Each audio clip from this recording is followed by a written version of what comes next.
The National Electrical Code generally prohibits the installation of open conductors in non-industrial occupancies, which includes office buildings. However, it does allow for variance requests to apply alternative methods or materials.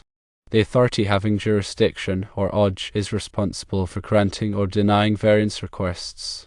To determine eligibility, the AHA will consider several factors including firstly, safety concerns related to the specific installation, secondly, compliance with other applicable codes and standards, and thirdly, whether the proposed alternative provides an equivalent level of safety to the prescribed method.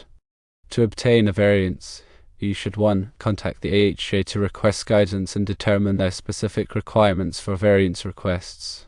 2. Submit a written request that includes details of the proposed installation, including its location, potential hazards, and the reasons why the NEC provisions cannot be met.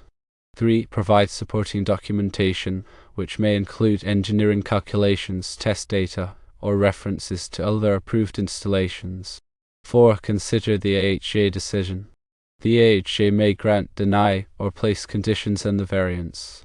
In your case, the following considerations may be relevant. Firstly, the electrical room's restricted access and round-the-clock monitoring by qualified personnel. Secondly, the use of cable trays provides separation and protection for the conductors. And thirdly, the open conductors will be installed with proper clearances and safeguards to prevent accidental contact or damage.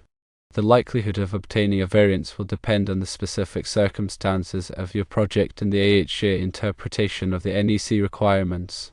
However, given the limited access to the electrical room and the safety measures in place, it is possible that the AHA may consider granting a variance. It is advisable to consult with your local AHA before submitting a variance request to determine the specific requirements and discuss the feasibility of your proposed installation.